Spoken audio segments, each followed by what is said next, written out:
السلام علیکم دوستو، امید ہے آپ خیریت سے ہوں گے۔ آج میں آپ کو بتانے والی ہوں مقام ابراہیم علیہ السلام کی دلچسپ کہانی کہ حضرت ابراہیم علیہ السلام نے خانہ کعبہ کی تعمیر کیسے کی، اور اس پورے واقعے کو میں آپ کے ساتھ ڈیٹیل کے ساتھ شیئر کروں گی۔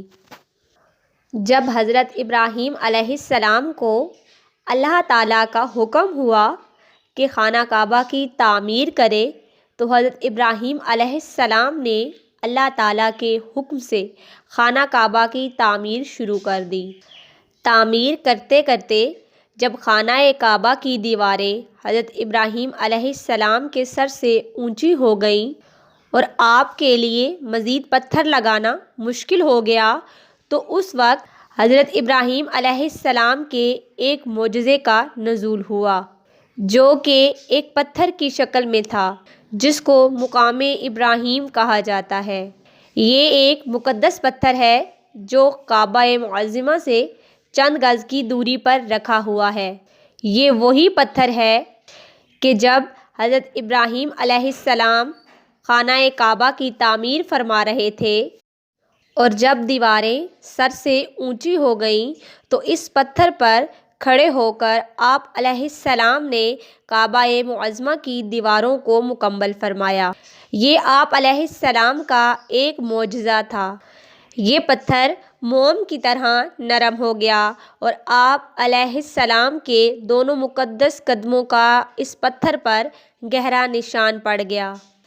اس پتھر کا یہی معجزہ ہے کہ جب حضرت ابراہیم علیہ السلام اس پر کھڑے ہو جاتے تو یہ پتھر خود بخود ہوا میں اڑنے لگتا اور خانہ کعبہ کی دیواروں کی طرف ہو جاتا۔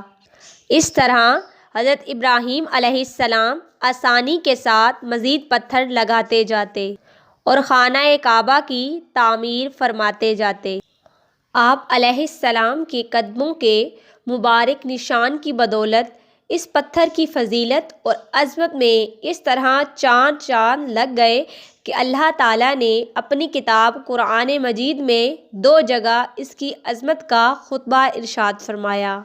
اس کا ترجمہ ہے، یعنی کعبہ مکرمہ میں خدا کی بہت سی روشن اور کھلی ہوئی نشانیاں ہیں، اور نشانیوں میں سے ایک بڑی نشانی مقام ابراہیم ہے۔ اور دوسری جگہ اس پتھر کی عظمت کا اعلان کرتے ہوئے یہ فرمایا کہ اور ابراہیم علیہ السلام کے کھڑے ہونے کی جگہ کو نماز کا مقام بناؤ۔ 4000 برس کے طویل زمانے سے اس بابرکت پتھر پر حضرت ابراہیم علیہ السلام کے مبارک قدموں کے نشان موجود ہیں۔ اس طویل مدت سے یہ پتھر کھلے آسمان کے نیچے زمین پر رکھا ہوا ہے۔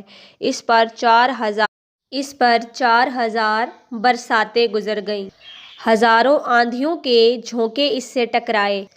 بہرحال حرم کعبہ میں بہت بڑا سیلاب آیا اور یہ مقدس پتھر سیلاب کی تیز دھاروں میں ڈوبا رہا۔ کروڑوں انسانوں نے اس پر ہاتھ پھیرا، مگر اس کے باوجود آج تک حضرت ابراہیم علیہ السلام کے قدموں کے نشان اس پتھر پر باقی ہیں، اور یقیناً یہ پتھر اللہ کی آیت اور کھلی ہوئی نشانیوں میں سے بہت بڑا نشان ہے۔